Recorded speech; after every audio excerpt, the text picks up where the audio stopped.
Hello, in front of me I have Samsung Galaxy A56 5G, and in this video I'm going to show you how to reboot this phone.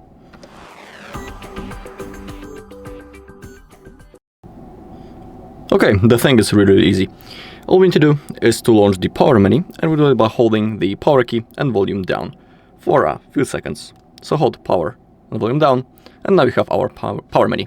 Now all you need to do is to tap on the restart button, then tap again to confirm, and now our device will be turned off, and after a few seconds it will be automatically turned on again and it will be ready to use. Also, I will tell that rebooting your device from time to time regularly is good for your device itself, because basically during that process our phone rests for a moment, we can call it in that way.